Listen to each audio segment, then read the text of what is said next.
श्री स्वामी समर्थ. नमस्कार. आपल्या यूट्यूब चॅनलवर तुमचं खूप मनापासून स्वागत करत आहे. तुमच्या मनातील सर्व चांगल्या इच्छा स्वामी महाराज पूर्ण करो ही स्वामींच्या चरणी प्रार्थना करते आणि आजच्या नवीन व्हिडिओला सुरुवात करते. तर आज वार आहे शनिवार आणि आज दिनांक आहे 15 नोव्हेंबर. आज आलेली आहे उत्पत्ती एकादशी. तर पहा, धार्मिक मान्यतेनुसार या दिवशी एकादशी मातेचा जन्म झाला म्हणून तिला उत्पत्ती एकादशी म्हणतात. पौराणिक कथेनुसार माता एकादशीच्या दिवशी मूर नावाच्या राक्षसाचा वध केला होता. प्रत्येक महिन्यात येणारी एकादशी वेगवेगळ्या नावाने ओळखली जाते. कार्तिक महिन्यातील कृष्ण पक्षातील एकादशीला उत्पत्ती एकादशी म्हणतात. धार्मिक मान्यतेनुसार या दिवशी एकादशी मातेचा जन्म झाला म्हणून तिला उत्पत्ती एकादशी म्हणतात. या दिवशी भगवान विष्णू आणि देवी एकादशीची पूजा केली जाते. मान्यतेनुसार देवी एकादशी या दिवशी भगवान विष्णूच्या अंशातून जन्माला आल्या होत्या. पौराणिक कथेनुसार एकदा भगवान विष्णू योग निद्रेमध्ये होते. जेव्हा मूर नावाचा राक्षस त्यांच्यावर हल्ला करणार होता तेव्हा भगवान विष्णूच्या शरीरातून एका देवीचा जन्म झाला. तिने युद्धात मूर नावाचा जो राक्षस आहे त्याचा वध केला आणि यावरती प्रसन्न होऊन भगवान विष्णूंनी देवीला एकादशीचं नाव दिलं आणि तिला वरदानही दिले की जे देवी एकादशीची पूजा व्रत करतात त्यांना सुख आणि सौभाग्य प्राप्त होते. तेव्हापासून एकादशीचे व्रत पाळले जाते. तर पहा, ही जी उत्पत्ती एकादशी आहे या दिवशी आपल्याला काही प्रभावी उपाय देखील करायचे आहेत. आजच्या व्हिडिओमध्ये अतिशय प्रभावशाली उपाय सांगणार आहे. संध्याकाळी कापूरसोबत ही एक वस्तू आपल्याला जाळायची आहे. जी व्यक्ती या उत्पत्ती एकादशीच्या दिवशी कापूरसोबत ही एक वस्तू जाळते त्या व्यक्तीच्या घरामध्ये जी काही सर्व दोष असतील, अडचणी असतील, कटकटी, इडापिडा, नजरबाधा, करणीबाधा यासारख्या ज्या गोष्टी असतील किंवा शत्रुबाधा होत असेल तर त्या सर्व दूर होऊन जातात आणि घराची, मुलांची, पतीची खूप प्रगती होते. तर असा हा एक उपाय कसा करायचा आहे याबद्दलची संपूर्ण माहिती आजच्या व्हिडिओत आपण बघणार आहोत. त्यामुळे तुम्ही पुढे व्हिडिओ स्किप न करता शेवटपर्यंत नक्की बघा, जेणेकरून तुमच्यापर्यंत योग्य ती माहिती पोहोचेल. आपल्या चॅनलवर नवीन असाल तर चॅनलला सबस्क्राईब करा आणि असेच नवनवीन माहितीपूर्ण व्हिडिओ पाहण्यासाठी बेल आयकॉनला प्रेस करा. म्हणजे मी जेव्हा कधी नवीन व्हिडिओ अपलोड करेन त्याचं नोटिफिकेशन सर्वात अगोदर तुम्हाला भेटेल आणि तुम्ही एकही व्हिडिओ मिस करणार नाही.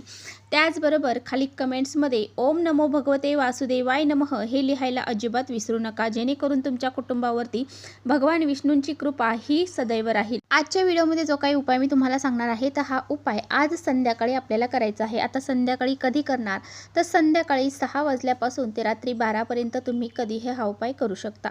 जर तुम्हाला वेळ असेल तर 6 ते 9 या वेळेमध्ये हा उपाय करण्याचा जास्तीत जास्त प्रयत्न करा. कारण ही जी वेळ आहे ना तर या वेळेमध्ये घरामध्ये माता लक्ष्मी प्रवेश करत असते आणि या वेळेमध्ये सकारात्मक लहरीसुद्धा खूप मोठ्या प्रमाणात असतात आणि ह्या वेळेमध्ये आपण हा उपाय केला तर आपल्याला या ज्या काही सकारात्मक लहरी आहेत किंवा माता लक्ष्मीची कृपा आपल्यावरती होते आणि हा जो उपाय आहे तर याचं फळ आपल्याला लवकर मिळतं. जर तुम्हाला वेळ नसेल या वेळेमध्ये तर तुम्ही 6 वाजल्यापासून ते रात्री 12 वाजेपर्यंत कधीही हा उपाय करू शकता. आता हा उपाय आपल्याला का करायचा आहे तर जर तुमच्या घरामध्ये सतत वाद विवाद, क्लेश, कलह, भांडणं होत असतील, नवरा बायकोची भांडणं होत असतील, आई आणि मुलाची भांडणं होत असतील किंवा तुमच्या घराला कुणाची तरी नजरबाधा लागलेली आहे, घरामध्ये तुम्हाला असं वाटत आहे की काहीतरी नकारात्मकता घरामध्ये आहे, जेणेकरून आपल्या घरामध्ये कोणत्याही प्रकारच्या गोष्टी ह्या चांगल्या घडत नाही किंवा आपल्या घरामध्ये पैसा टिकत नाही, पैसा आला की कोणत्या ना कोणत्या मार्गाने तो घरातून बाहेर निघून जातो, तर त्याचबरोबर आपल्या घरामध्ये सतत दारिद्र्य, अडचणी यासारख्या गोष्टी घडत असतील, त्याचबरोबर आपल्या घरातील मुलांची प्रगती होत नसेल, पतीची प्रगती होत नसेल, आपल्या कुटुंबाची प्रगती होत नसेल, नेहमी घरामध्ये आजारपण जर असेल तर अशा वेळेस आपल्याला हा जो उपाय आहे तर अतिशय प्रभावशाली ठरणार आहे. कारण पहा, कापूर हा अतिशय सकारात्मक असतो. घरातील जी काही नकारात्मकता आहे ती बाहेर काढण्यासाठी कापूर हा अतिशय महत्त्वाचा मानला जातो.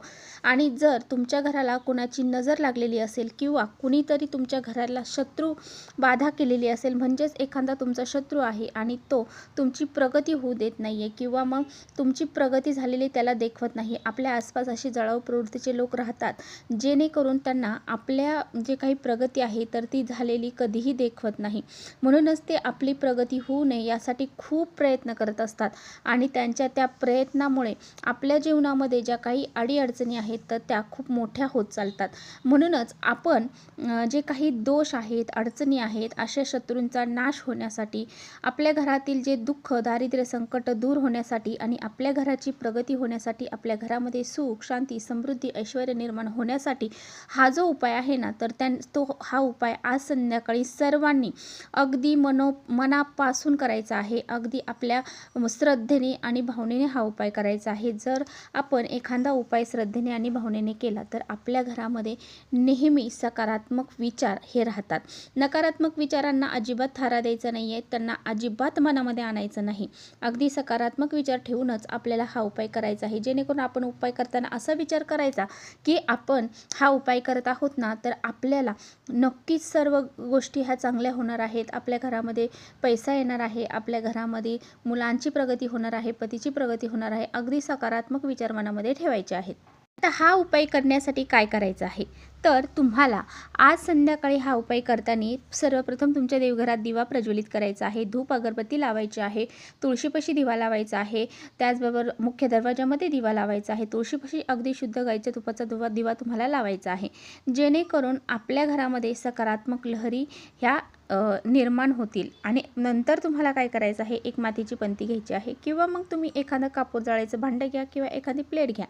त्यामध्ये तुम्हाला सर्वप्रथम मुठभर तांदूळ टाकायचे आहेत. यानंतर त्या तांदळावरती 5 भीमसेनी कापराच्या वड्या ठेवायच्या आहेत.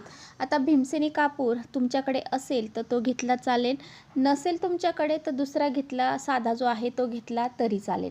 परंतु हा कापूर घेताना तुम्हाला थोडंसं गाईचं गावरान तूप जे आहे त्यामध्ये भिजून घ्यायचं आहे. नसेल गाईचं गावरान तूप तर काही हरकत नाही, तसाच घेतला तरी चालेल. त्यानंतर 3 अखंड फुलाच्या लवंगा तुम्हाला घ्यायच्या आहेत. आता पुढे फूल असेल अशाच लवंगा तुम्हाला घ्यायच्या आहेत. तुम्ही खराब झालेल्या आहेत किंवा त्याचे तोंड तुटलेलं आहे किंवा दांडा तुटलेला आहे अशा घ्यायच्या नाही, चांगल्याच घ्यायच्या आहेत. जर आपण चांगल्या लवंगा घेतल्या तर आपल्याला त्याचं फळ देखील चांगलंच प्राप्त होते. यानंतर 3 हिरवी वेलची तुम्हाला घ्यायची आहे. आता 3 हिरवी वेलची देखील तुम्हाला त्या कापरावरती ठेवायची आहे. आणि त्यानंतर तुम्हाला तुमच्या उजव्या हातामध्ये थोडीशी पिवळी मोहरी घ्यायची आहे. आता पिवळी मोहरी नसेल तर काळी घेतली तरी चालेल. त्यानंतर तुम्हाला घ्यायचे आहेत थोडेसे काळे तीळ. काळे तीळच घ्यायचे आहेत. आणि हे काळे तीळ आणि पिवळी मोहरी हातामध्ये घेऊन तुम्हाला काय करायचं आहे, तुमच्या घरामध्ये जी चिडचिडपणा करतात, हट्टीपणा करतात, लहान मुलं आहेत, त्यांच्यावरून तुम्हाला ही जी पिवळी मोहरी आणि काळे तीळ आहेत तर ते 7 वेळा उतरवून घ्यायचे आहेत. आता मुलांना घ्यायचं, मुलांना बसवायचं आहे, उभ्या राहून काढायचं नाही. मुलांना खाली बसवायचं आहे, पूर्व पश्चिम तोंड होईल अशा पद्धतीने, आणि त्यांच्या डोक्यापासून तर खाली पायापर्यंत 7 वेळा उतरवून घ्यायचं आहे. आता मोठी मुलं आहेत, शाळेत जात आहेत, मोठ्या स्कूलला जात आहेत किंवा मग लग्न झालेली जरी असतील तरीसुद्धा तुम्हाला त्यांच्यावरून सुद्धा ह्या वस्तू ज्या आहेत तर त्या उतरवायच्या आहेत, सांगितल्या पद्धतीने उतरवायच्या आहेत. त्यानंतर घरातील जे कर्ते पुरुष आहेत त्यांच्यावरून सुद्धा उतरवायच्या. घरामध्ये एखादी आजारी व्यक्ती असेल किंवा काही बाधित व्यक्ती असेल तिच्यावरून सुद्धा तुम्हाला उतरवायच्या आहेत. अगदी तुम्ही स्वतःवरून सुद्धा उतरवायचं आहे.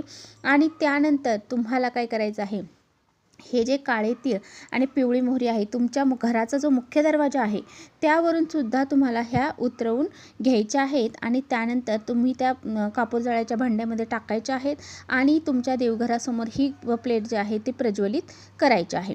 त्यानंतर थोड्या वेळासाठी प्लेट तिथे ठेवायची. त्यानंतर तिथून ती उचलायची आणि संपूर्ण घरामध्ये तुम्हाला फिरवायची आहे. फिरवत असताना सुद्धा ओम नमो भगवते वासुदेवाय नमः, ओम नमो भगवते वासुदेवाय नमः मनामध्ये अगदी सकारात्मक विचार करायचा आहे की आपण जे काही करत आहोत त्याच्यामधून आपल्याला एकदम सकारात्मक आपल्याला फळ प्राप्त होत आहे. संपूर्ण घरामध्ये हे जे भांडं आहे ते फिरवायचं आहे. त्यानंतर तुमच्या मुख्य दरवाजावरती घेऊन जायचं आहे. मुख्य दरवाजावरती तुम्हाला ते भांडं थोड्या वेळासाठी तुमच्या मुख्य दरवाजाचा जो उंबरठा आहे त्याच्या मधोमध ठेवायचा आहे. तिथं ठेवल्याच्या नंतर ते जेव्हा शांत होईल त्यातला जो कापूर आहे तो संपूर्ण जळून जाईल. त्यानंतर तुम्हाला काय करायचं आहे, त्यामध्ये थोडंसं पाणी टाकायचं आहे आणि ते तुम्हाला एका मोठ्या झाडाखाली नेऊन टाकायचं किंवा मग तुमच्या कोणत्या कुंड्या असतील तर तुळस सोडून इतर कोणत्याही झाडाला तुम्ही ते घातलं तरी चालेल. अशा पद्धतीने हा जो उपाय आहे तर तो तुम्हाला आज संध्याकाळी आवर्जून आपल्या घरामध्ये करायचा आहे. हा उपाय केल्यामुळे आपल्या घरातील सर्व दोष, अडचणी, संकट दूर होतात आणि आपल्या घराची प्रगती व्हायला सुरुवात होते. आपल्या घरातील मुलांची प्रगती होते, पतीची प्रगती होते आणि कुटुंबातील सर्वांची प्रगती होत असते.